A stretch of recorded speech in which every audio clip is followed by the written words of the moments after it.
I don't care if you came from the gulag, bro. Like, exactly, bro. If this guy's the funniest guy in the gulag, get him out of the gulag. Let's get out of the gulag, yeah. Get him on stage. Give him a 3-minute set. Let's see what. Exactly. A lot of content. A lot of content, baby. That's fucking content. A lot of fucking. Okay. That's so good. Yeah. That's the outro. Just make. Yeah, that's it. That's it, man. Just fucking grind. That's it. Fucking content, man. Yeah. There's more patience, kindness. How do we? Okay, I also had another question. How did you get to like do a movie role? That was pretty, or TV show, because The Boys. You got typecast, obviously, not very heavily typecasted, but still sick. Was it a white guy behind the camera? 2 white guys telling a man from Iran how to be? Yeah, no, I need you to be a little more Middle Eastern here. I'm gonna need you to be more terrorist. Actually, this is not terrorist enough.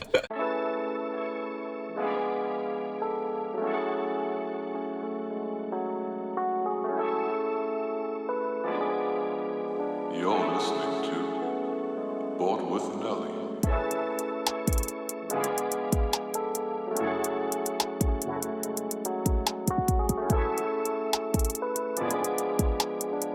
Neema, welcome to the podcast. Thank you for joining me. I want to know how you started back in 2013 pioneering YouTube content with Palestinian parent videos and all that stuff, going out in the streets interviewing people. What's up, man? Thanks for having me. I started it's recording now, right? We're recording? Yeah, I do it through Discord. Oh, you do Discord. Okay, cool. Or through OBS, but yeah, I'm recording. Yep. Right. Dope. Cool. Yeah, well, I actually started on YouTube on 2014. And it's the Persian parents, not the Palestinian parents. Wow, I'm gonna get canceled for that one. Fuck. It's over. The great start, man. Oh my god. I even wrote it down correctly. I just missaid it. It's okay, man. You're gonna get canceled like Kramer in the background. I know. I've been my day is coming. That Kramer poster is literally. I'm not taking it down though. It's foreshadowing, bro. It's foreshadowing to your career. Yeah, they're gonna have to kill me. I'm not taking that. Do it, bro. Yeah, do what you need. It's good. So why did you start making videos? Because I have a passion for it, man. I love comedy. I love acting. I want to be a full-time comedian and actor. And, I got into the comedy program at Humber in 2015. So when I dropped out of school, I was in university in 2013, 2014. I dropped out so I could pursue comedy and acting. So I was like, you know what? I'm going to start making videos on YouTube for the time being before I go into this comedy program, which caught me by surprise. I never knew there was a comedy program ever. Yeah. Like, I'm sure you don't even know that. I did know this about you, but I don't even know what that means. I wanted to know what the hell that means. Yeah, man. So pretty much it's a program for like amateur comedians to learn about comedy. So it's like they teach like courses like stand-up comedy, there's improv, there's writing, like sketches for stage, and also writing for TV, movies, production, stuff like that. Physical comedy, you learn how to act, actual acting courses, all that stuff. And yeah, it's just they offer all these cool courses, and it was when I saw that program, when I finally found out about it, I was like super amped. I was like, yo, this is perfect. This is exactly what I want to do with my life. And that's when I had to audition to get in, actually. So I auditioned to get in, and I got in within 3 days of auditioning, which was pretty dope. So in that year, I had to wait till the year started to go to the comedy school. It sounds funny when you say it, but yeah. Clown college. Yeah. I decided to just start making content on YouTube, just to get a roll on what I wanted to do, and not wait till I get into the program. And then so that just I started making weekly videos, and the first video I posted actually kind of blew up, which was pretty dope. It was the Persian parents versus white parents, and just basic things that they do, in the house and whatever. And it went really well. And after that, I just kind of got the confidence and the motivation to keep going and keep it consistent more than anything. And ever since, I've been doing it. And now we're here 6 years later, pretty much. And yeah, I've done a lot of fucking videos, man. yeah, I can tell. But you actually got an offer for U of T, or a fake offer, I guess, or a mistake. Yeah. I'm surprised you know that, man. Like, not a lot of people know that. You watched my podcast, didn't you? I do my due diligence. This guy man. did this. This guy did his research, bro. This guy Of did his course. research. You know what? You're redeeming yourself from the beginning. You're putting in work now. I like it. So yeah, in 2012, when I graduated high school and everyone was getting acceptances to go into universities, I applied to every fucking school and I got rejected from all of them. And then U of T was the last one that I was hearing from, and I finally got an email from U of T, and they're like, "Oh, congratulations on your admission." And I was like, "Yo, this is sick. This is the hardest school to get into," and I got in, whatever, right? And then so I'm celebrating. I'm like in tears and shit. Like my family's like all excited and amped too. And like at the time, I never really was thinking for myself. I thought I had to go to university because that's what my parents wanted. That's the natural traditional route to take in life, right? That's the only way to become successful. And so I was so happy that I got into a university, and like, so I can prove to my parents, like, oh, look, I'm actually kind of not as stupid as I look. And literally 5 minutes after, I got another email saying, "Oh, sorry, this was a mistake on our part. JK. You actually didn't get in." So I was like, "What the fuck?" Like literally, and then I went from like the highest emotion to lowest in like a matter of minutes, right? Because like I was under the impression that I got into a university, especially U of T, where my dad went and my brother went, and so from that to no, actually we made a mistake. This wasn't for you, bro. Like that was the worst moment. That was one of the worst moments of my life. Not, like, I mean, like I'm happy that it happened. Sure. Because of where I am now, but like at the time, that was such a shitty feeling to have. But like I said, it kind of molded me into the person I am today, which is like, it kind of, honestly, it discouraged me and kind of, it made me lose interest in academics because of like this bullshit. I'm like, bro, like how can they just do that, And what, like, just, and now I can't get into school. Yeah, what do I do with my life? Yeah, what do I do? What am I gonna do, right? Like, what, I have to fucking wait a year now? I'm like, bro, what the fuck? Like, I don't want to do this shit. And plus, I never really enjoyed it in the first place, anyways. Yeah. And so all that kind of like made me lose motivation to doing school. But I still like took that year off to work, and like I was actually pretty fucking depressed the whole year because I was like the worst year of my life in terms of I was doing nothing with my life. I was super demotivated, just discouraged on life and academics in general. I let go of myself, and I kind of wasted away pretty much that whole year doing nothing, just like playing games all day, eating junk food, and just like letting go, not taking care of myself. And but then I did eventually take a couple private classes to bump my marks up so I can get into university the year after, just to do it. And then so that finally worked. The year after, I got into U of T finally. And but the thing is, when I finally went into this program and I did kinesiology at U of T, it was cool and all, and it was fun. It was a good experience, but I realized like pretty early on that I was like, I don't really like enjoy this. I'm just here because I have to do it. So I just finished the year. But the thing is, I didn't have a plan. I was like, I don't know what I'm going to really do here until pretty much the summertime came. And one of my boys in the program, he was like, yo, because like I was still like, I'm still me. I'm still a funny guy, like in my real life, obviously, because I'm a comedian now. I just at the time, I just didn't know I was going to become a comedian. But I was pretty funny. And obviously everyone around me knows that. And I've always been that person trying to make people laugh and just, bring that joy into people's lives, and it makes me happy. But I just didn't know at the time. So there was one day when one of my friends at U of T, he was like, "Yo, man," because we've been like talking about comedy that whole year, and like we always show each other our favorite videos and like YouTube content and like pranks, sketches, skits, like impression videos, accent videos, stand up, all that stuff. And so I was getting really heavy into watching comedy that year. It was kind of like foreshadowing. And so at the end of the first year of doing U of T, my friend's like, yo, man, let's go to a comedy show. And I was like, a comedy show? Like, I don't even know what that is. Like, I've never been, I've never heard of that. And then so I was like, yeah, sure, let's go. So I go to this show, and it's at Yuck Yucks, downtown Toronto. And we go in and it's a Tuesday night, and I remember vividly. It's a Tuesday night, and it's like 7 p.m. show, and I didn't know what type of show it was, but I just knew it was a comedy show. And I go in, and there's like 10 people, and I'm like, "What the fuck is this?" And so I see a couple of comedians go up and go off, and each comedian is doing like 2 minutes of material. I'm like, "What the fuck?" Everyone's just doing shotgun style, like you know, I was like, "What is this?" Right? So then eventually I found out that it was a Humber comedy like amateur show that on Tuesday nights at 7 p.m. every week. It's the Humber Night Comedy Show.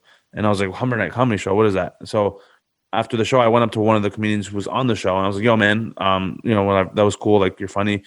What's this Humber thing? And then he explained to me pretty much what I just explained earlier about the courses and the school at Humber. And when he said that to me, I was like, oh, what the fuck? Like, this is it. Yeah. Like, because I was looking at these comedians go up on stage, and like some of them weren't that funny. And I was like, what the fuck? Like, you know, if they why can't I do that? What if you went to a show, it was just killers? It was just like, that would maybe changed it for sure. Because I saw some of these comedians, I was like, yo, these guys are actually like not that good, or like, you know, it's just kind of whatever, right? And you felt like you could do that and better. Yeah. It gave me that boost of confidence. I was like, oh, okay, like it already kind of put me up a little up. And then when he told me that, I went home that night and I was like searching it up because I was so interested. I was intrigued. And then I searched it up and I saw the courses they offered, and I was like, oh shit, this is incredible. This is exactly, it finally like clicked for me. I was like, whoa, this is exactly what I want to do. And so that was the moment where I realized, oh wow, okay, well, man, this is nothing will make me happier than doing this. And I had to make the hard, tough decision to go for what I want finally in my life. How old were you when this happened? I was 20. 20. Oh, it's perfect. It's still very young. Still, you know, it's plenty of time to mold what you want to do, right? Exactly. Is there anything else Sorry, I was 19. Oh, 19. Oh, yeah, bro. Is there anything else that's like a traditional program that you think you would have liked, like digital marketing or something like that? Honestly, man, like not really. No, No, I've thought about it obviously all those years, but man, I don't think so, because there's like, now that I'm doing what I'm doing, I'm like, there's nothing else I would want to do. Like if I had to, I don't know, maybe I honestly say like that same program I was in, that was like the best out of all the rest of the things that I could have done. But even then, I still wouldn't want to do. That's so wild. That's so wild, because like a lot of people will say like, oh, you can't teach comedy or whatever. All these places are bullshit. You know what I'm saying? Like that's like the mainstream thought process. But like, who gives a shit? If you found a way to get to where you have to be, I don't care if you came from the gulag, bro. Like, exactly, bro. If this guy's the funniest guy in the gulag, get him out of the gulag. Let's get out of the gulag, yeah. Get him on stage. Give him a 3-minute set. Let's see what. Exactly. Yeah, and like, and that's the thing. It's like, for me, I had to make a decision, like to just go for what I want and you know, stick up for myself for once, because I was so used to following what my parents would say, or my brother, you know, the people who I looked up to, and I never really thought for myself. So I was like, you know what, I'm just gonna drop out and do this. And especially growing up in a Middle Eastern family like that, it's like you never know what to expect, because there's so much riding on like you getting into these academics and stuff. But I made a strong case. I was like, yo, honestly, like this is my passion. This is for me. I have to do this. There's no other thing I want to do in this world. And I'll promise you 100% I'm going to go off. Like I'm going to go hard. I'm go off. Kobe 81 against Toronto. Yeah, exactly, bro. I'm going off. Like, and that's actually funny you mentioned that, because like Kobe Bryant's my idol, man. Like that. Rest in peace, Kobe Bryant, Mamba Nation. But he's honestly like, he's one of the people I actually like I idolized, in terms of like he was so great at his craft. It made me want to go hard in my own craft. And like ever since that day one, bro, and since I told my parents that, I was like, yo, I'm gonna go hard. Like I'm not gonna slack off. This is what I want. And ever since, man, I've been going hard. Like it's like I don't get tired of it, because I love it. I can relate to that. I have Eastern European parents, very, you know, challenging. They wanted me to go engineering. I still finished engineering. I still have an engineering degree. And I remember you said you lost a year of your life. I had a similar experience where I was working like an automotive job, which was like, I fucking hated it. It was like soul crushing. I had to wake up at 7 a.m. It's like -10 outside. I have to drive an hour to like Michigan to work. and then I come home. Michigan? Yeah, it was in Ann Arbor because they pay a lot. Holy. Yeah, they pay a lot better in America. I live in Windsor, so it's like they pay so good. It's like it's criminal that I would even try working here. I would make like 30% less. But anyways, this was at a time like I finished school. I was like, okay, I like engineering. There's certain elements I like about it. I mean, to me, it's a solid option, even if I don't want to go that route. But at this age, and like when I was 23, I was like, bro, I don't want to be doing it like cubicle stuff, like 5 days a week going into work, wasting 10 hours of my life in a cubicle. Are you crazy? So like I'm at 23 making like almost 6 figures Canadian. I was never more depressed in my life. I literally hated it. So I flat out quit. I had no other idea what to do. So I just took a year off, literally just trying to figure out what the hell to do. And then I went back to an actual like job that I did enjoy, like with some nice people. And even then I was like, okay, this is still fun, but like I also want to keep doing this, but also work on my own side thing, which is podcast, second channel, whatever it is. It's good, man. I have a side thing. If it ever blows up, beautiful. I love doing it. To me, none of this isn't work. Like I don't consider talking to you work. This is just like, I love this shit. That's what I'm saying. Right. Exactly. And then like the money, if I ever need it, if I'm in a pinch, like I have a sustainable career path that I can go into. So I don't know. Clutch, bro. That's what I'm saying. Like, it's like, I mean, if that's what you want, and like that's something you're comfortable doing, then by all means, like everyone's different, you know. Some people actually, that's the thing. Like a lot of people think, you know, everyone should just drop what they're doing, and it doesn't always work out like that, right? It doesn't always work out because there's different factors that might come into play. But some people are made out to do the engineering, to do the like the 9 to 5s, sure, and they actually enjoy it. So, you know, like to each their own, right? To each their own, right? And then, but there are a lot of people who are doing those 9 to 5 jobs who are really made for doing creative stuff, and they're being held back because of society and like their parents and shit, and like they don't have the confidence to take that risk. And that's a big thing, right? I would say at 22, 23, I didn't have the confidence to make my own stuff. I didn't have the confidence to like even be in front of a camera. It was only till like 23 that I was like, okay, I want to actually have some creative work out there in some way. So yeah, exactly, for sure. Yeah, that's good. I was gonna say, I saw your stand up, your first one, which was at some comedy club, which I can't remember which club I can't remember what it was called, but it was all right. But then I saw the latest one at the marijuana convention or what. Yeah. that was class. So I want to know the journey of like, the comedy journey of how you were basically eating penis for the first like couple of years, I assume. Oh yeah, eating cock. For years, you're just gobbling it. Still eating dick. just a smaller amount. But no, that last one was really good. Yeah. No, the last one was class, like confidence, stage presence, the jokes, like it was just smooth, like butter. So I want to know the journey. How's it been? It's great, man. I know what you're talking about. The first clip of me doing stand up was from Yuck Yucks, and it was like a full room, right? It was packed. It was packed. Yeah.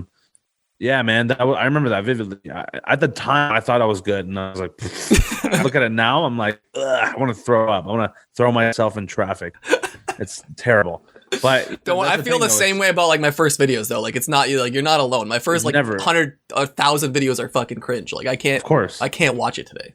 It sickens me. Yeah, you want to. I know it's cringe, right? You want to just shut everything off and sleep for days. Yeah. Yeah. So, I mean, that's the thing, though. You have to start somewhere, right? Like, at the time, I didn't really clearly grasp this idea in my head, but now I fully understand that you have to eat shit. You have to do bad. Hold on. Wait. In order to get better. We're cutting out. What? Sorry, we're cutting out. I don't know why. I think you were talking about eating penis on stage and how you're still doing it somewhat regularly. Still eating dick, yeah. So yeah, I realized early on that not even early on, but subconsciously, I think throughout the years I've been under the impression that like I just have to keep doing what I'm doing, whether I'm good or bad, and eventually I'll get better. But now I fully understand the idea that you really do have to just do bad at first in order to get better and to progress and improve on your craft and the skills and everything. So yeah, that's watching that first stand-up clip, and that was polished at the time.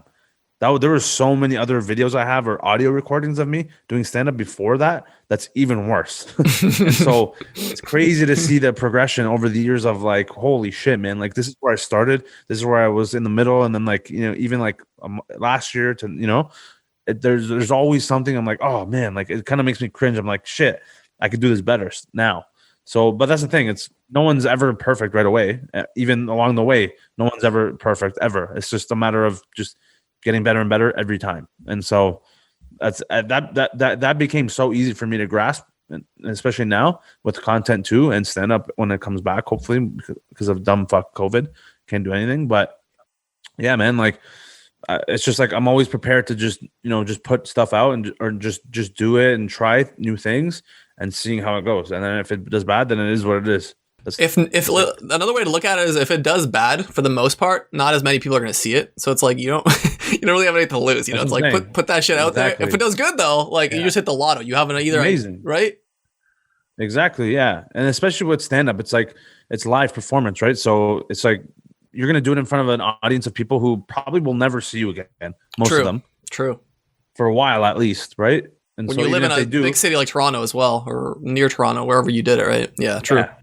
Exactly. That's what I'm saying, right? Or anywhere really, because there's always going to be different people coming to the shows, or you're always going to be in different places. And even if they do see you again, it's going to be a long time after. Sure. Where you're already better, right? So it doesn't even matter. Like people will forget. The people will forget like right away. Like they don't even if you think you did bad, you're your biggest critic anyway. So other people might think you did well, and so that doesn't even matter what you think. It's just a matter of just seeing how the crowd reacts, how the audience reacts, and you kind of improving on the criticism that you get from the laughs or the comments or whatever it is.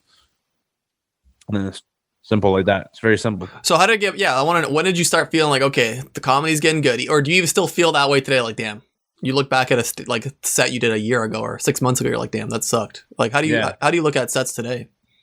Well, because I haven't done stand-up in a year now, pretty much, it's pretty unfortunate. But I look at the set that you saw from last year, the marijuana show, and that's it's pretty good. Like, there's obviously some parts though I'm watching now. I'm like, oh man, like this could have been.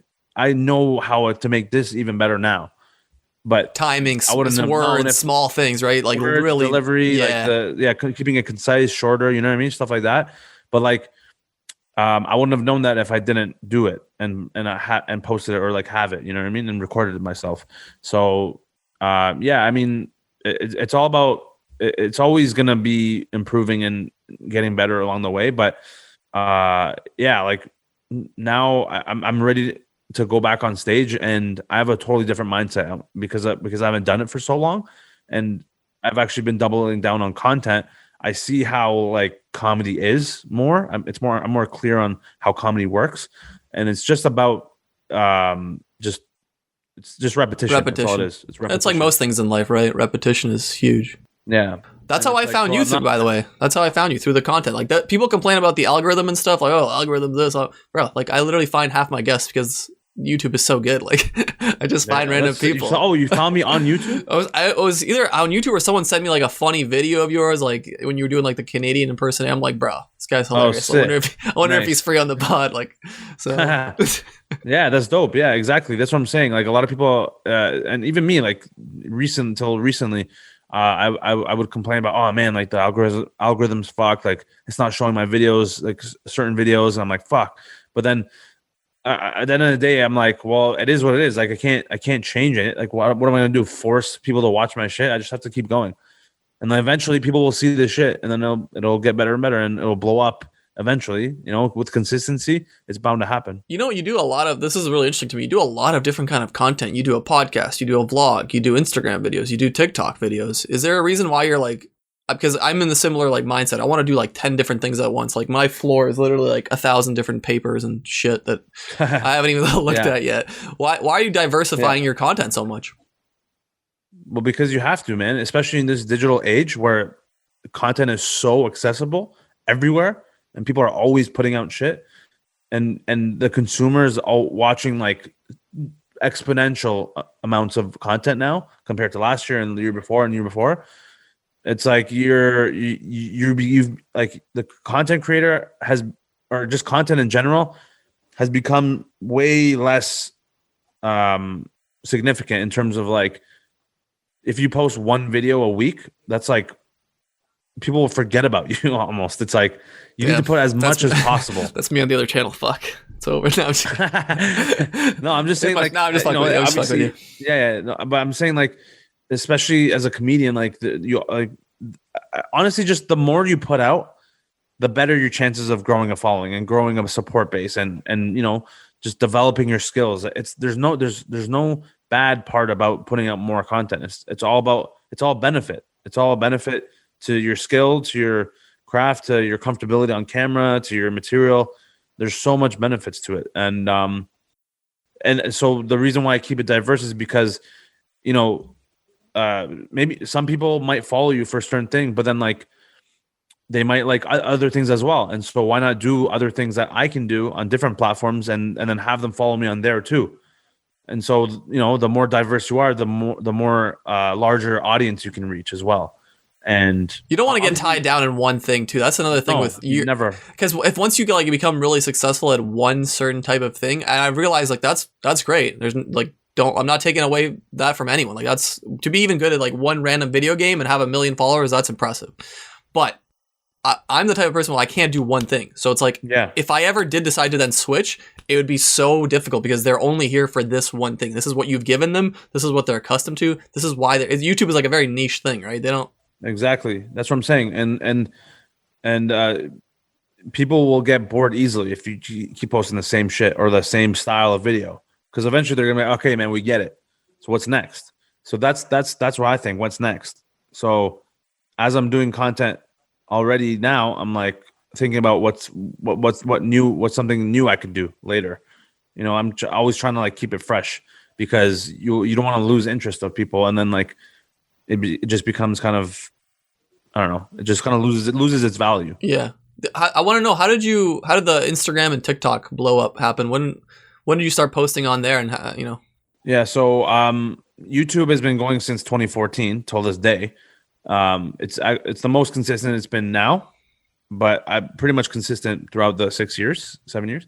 But TikTok and Instagram, I started posting regularly at the beginning of 2019. So that was when my prime time. Yeah, that was when it started to blow up for me at the beginning of 2019. Where I would post like, but even on Instagram, I started off posting one video a week. And I thought that was a lot, but then, my brother, he's actually like, he's my manager, and like he's like the business operations behind this whole thing, and he's the one who kind of like helps me see things in a bigger light to keep going, because I'm more focused on the actual like creativity side and the creativity. I don't think about like the algorithm shit or like the business side of things right as much, and so it's good to have someone like that where he was like, okay, well. Start posting on Instagram. It's hot right now. So just post your videos there. So I started posting like a small video on Instagram. It did fucking well. The first video I posted, and then the week after I posted another one, it got. What were the videos? What were the kind of videos you were posting? The first video I posted was on Valentine's Day, 2019. It was me literally going up to my mom and I'm, yo, happy Valentine's Day, mom. And then like she just like reams me out like saying I've been single for 23 years. Who's gonna like? What do you mean Valentine's Day? Like, go whatever. You know what I mean? Like just talking shit. Yeah. And but like it did well, and like I had like 20 comments, and I was like, oh shit, 20 comments. Yeah. That's sick. Right? Because usually I'm used to getting like 1 or 3. And then so after that, I was like, oh, okay, sick. And then he told me to post another one, like obviously the week after. Posted another video. And then that got picked up by a big Persian meme page that blew me up, like relative to where I was at the time. I had 1,200 followers before I started. And that week I got like 400 new followers. Whoa. And I was like, holy shit, 400 is a lot. Yeah. For at that point. And then so that literally gave me more confidence. I was like, yo, shit, like this is sick. And then he's like, yo, bump it up after a couple of weeks of posting one video a week. He's like, yo, you got to start posting 2 to 3 a week now.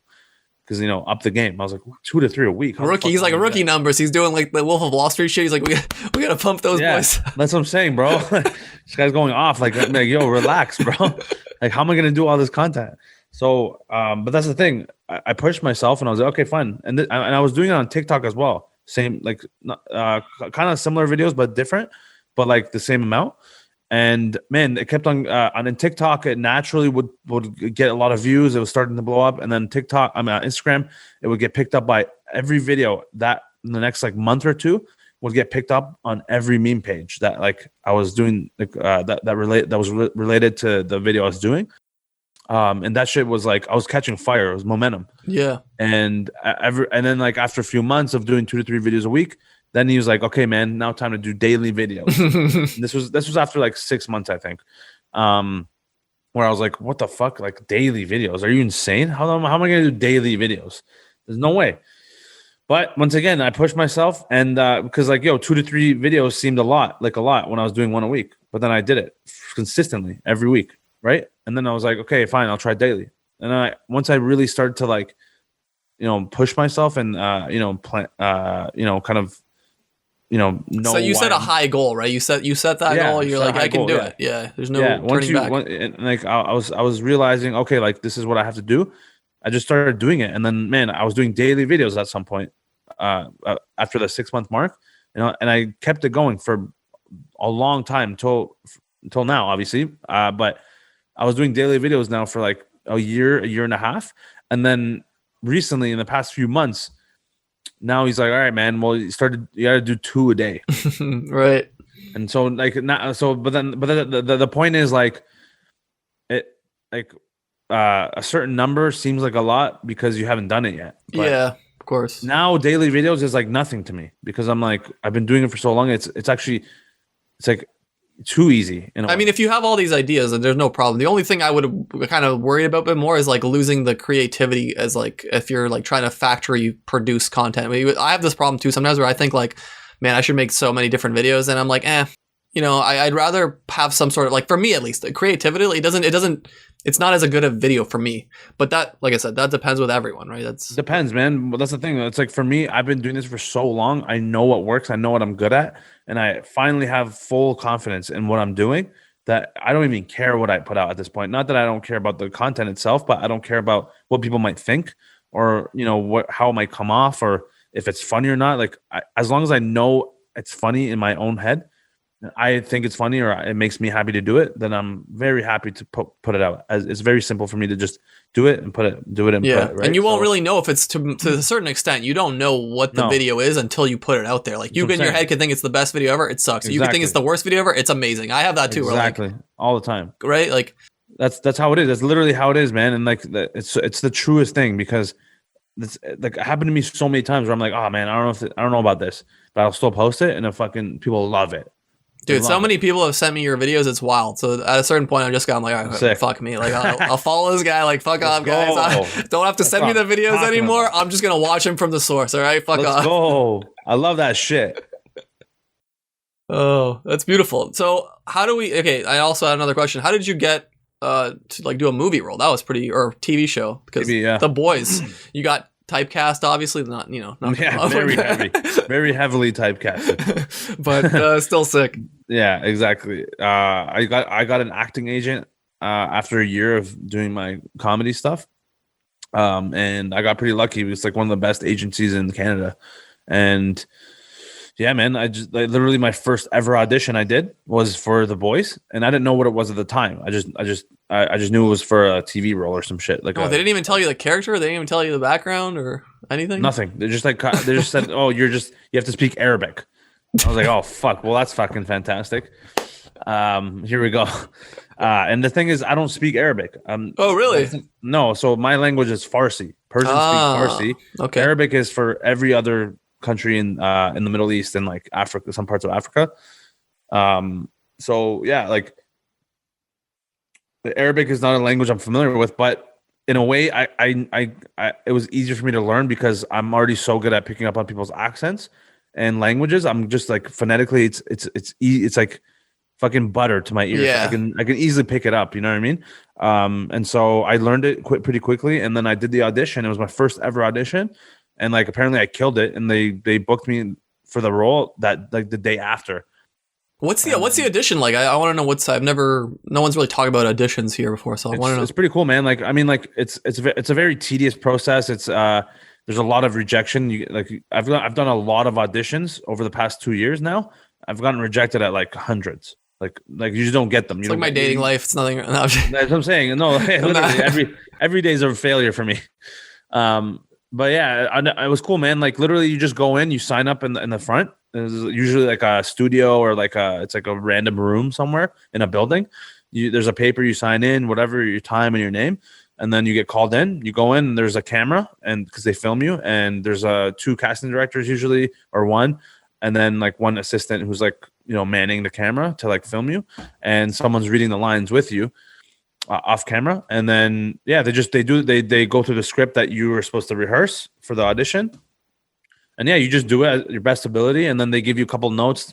They might get you to try it one more time, and then that's it. They're like, all right, thank you so much. We'll be in touch. Or was it a white guy behind the camera? Two white guys telling a man from Iran how to be? Yeah, no, I need you to be a little more Middle Eastern here. I need you to be more terrorist. Actually, this is not terrorist enough. Sir, do you even know what you're doing here? God, like this. Yeah. Hey, I don't want to hear no Canadian accent here. Let's I want to be scared. So let's do that. Okay. That's a video right there. Write that down. That's pretty funny. That's awesome though. Did you know The Boys was going to be like, was this season 2 of The Boys? I can't remember. It was because the show is phenomenal. You couldn't have been on a better show. Crazy, right? It was I had no idea what show it was, what it was gonna be until I saw it for the first time, and then like also people were like losing their minds about how it's coming out or some shit. I was like, what the fuck? And then I started watching, and I was like, oh, it's actually pretty good. And then more and more people were just like naturally talking about it around me. I'm like, oh, I'm actually in that show. And they're like, what? They're losing their minds. Like, no, you're in that show, right? And then, and then when I came out, I was like, okay, well, this is actually like legit. Did you get to go to like a premiere and stuff? I don't know. I know there was another guy I had on who was in the movie The Last Christmas. He was just like a random character on the side, and they let him go to the premiere. They had like all the stuff for him. He's also a comedian. Yeah. I mean, like, they couldn't do that because of COVID. Oh, that's right. It came out during COVID, right? Yeah. So, but I'm sure there might have been, but if there wasn't COVID, but yeah, I mean, like, it was a pretty cool moment to be a part of, and I haven't booked anything since, so that's nice. What a transition! But I mean, like, I don't know. It's that's the thing. Like with acting, it's like a game of numbers. I guess you never really know. That's not even your main thing. That's just like a bonus thing. Honestly, it is though. Like, is it? It is. It's everything I do is my main thing because it all helps each other out. Like, I want to do it all. I don't want to stick to one thing. I want to do everything because I love all of them equally.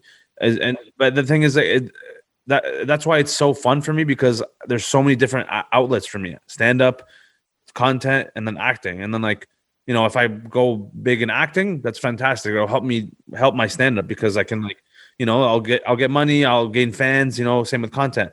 The more following I get, I can do shows anywhere I want and sell tickets for people to come see me live. It's all helps. Yeah, for sure. But I think, like, you've already figured it out. Let's be brutally honest here. You already have a decent enough following. You can kind of say, hey guys, I got to. If we weren't in COVID times, I think you could be like, hey guys, I got a show in Toronto. Tickets are $10. You telling me you can't get 100 people from your 80,000 followers easily? Yeah. Yeah, for sure, man. Even before, man, like even before COVID happened, when I was at like 30K pretty much before COVID happened, and I was like I was getting to the point where like there were a couple people would start to notice me at certain places where I would be. And even at shows, people would come to my shows from Instagram. That's crazy because they follow me. How wild is that? Every show it would start to become like every show there would be at least a couple people who were there because they follow me. And so that was before the pandemic. Now it's like it's like doubled, and even like more people have seen my shit, way more. So guaranteed, I could definitely, like, if I put on a show, especially because COVID's like canceled everyone's plans. When everyone has a chance to actually go out and have fun, they're gonna come and have fun. So You know what's funny about COVID though? Like all these people that had these jobs that they fucking loved, let's say, I use loved in quotations for anyone listening. They've so many have come out of the woodworks and like, hey bro. And like there's even in my DMs, people are like, hey man, like I really want to do streaming. Like how do I get into it? I want to do and I'm not gonna be an asshole and be like, what do you want to do? Say it again. Because these are, these are people that probably like talking match. I know, like I live in a small city, so I know everyone. Oh, like, yeah. So I know who was talking shit when I first started doing anything. So to me, it was always 100%. funny. But it's so funny. Me. Yeah, for you. You probably have Toronto, right? I mean, everyone knows everyone. It seems like a big city, but you probably know everyone. I mean, yeah, in a way. But like I also grew up in a suburb too. Like I live in Markham, which is a suburb of Toronto. And like even when I was starting, a lot of people doubted me. And even to this day, some people doubted me. But like my like all the proof is there for everyone to see. Like I put in the work. If anything, if I'm not as funny as other people, at least I'm working hard. And you're gonna get better. They don't understand. This is what most people don't understand. Is like success is not a thing that happens overnight. It happens through many failures. It happens. It takes a long time to be successful in anything. Like comedy is one of the most brutal ones. It takes like 10 years to even be like considered like good, right? Like. Yeah, or just give up. Just give up, right? That's the mark right there. But that's the thing. It's like you never really know. No one knows anything, so it doesn't even matter. And also, a lot of the biggest problem that comedians have or actors have is like they get worried too much about what other people think, and that's the one thing that is a big it's a big hit in their performance because they get too caught up on what other people think and then they lose their performance value. But man, like when I started to realize, I'm like, I don't even care if people think I'm bad. I'm just going to keep doing what I love doing and what makes me happy. That's what will make this shit better. 100%. And people will see that. People see that genuinely. Yeah. It'll come through the videos. Like it comes through everywhere. What's the big plans for the future? You got some plans coming up? You're still going to be... Oh, man. I'm excited. I want to hear the future because... Fuck yeah, bro. I won't be able to get you on the podcast when you blow up. So it's like, I got to enjoy this. No, don't worry. I'll come back. I'm working on a TV show. Actually, my friend Austin and I, we're pretty much ready to film a whole season of a TV show and eventually have it pitched to big networks by next year, a year and a half from now. Are you writing you're writing a full out script by yourself and characters and everything? You and well, I'm actually not as involved in the writing process, but in the just being involved in terms of acting and performance. But yeah, like I'm a part of the TV show. Like I'm one of the lead roles. That's sick. It's like we have the budget. We're having our own studio. It's gonna happen, dude. Awesome. And we get the funding and stuff. So yeah, it's just that's in the works. And from there on, just pumping out content daily, man, and just like building the following as much as possible. And then when COVID's done, I'm gonna try to tour doing stand up. Do you think you can get like on someone's like tour maybe to be like an opener or something? For sure, 100%. With the following I have, there's definitely some leverage there. I can be like, yo, man, like, can I jump on board with you? Like, I can attract people to come to the shows as well.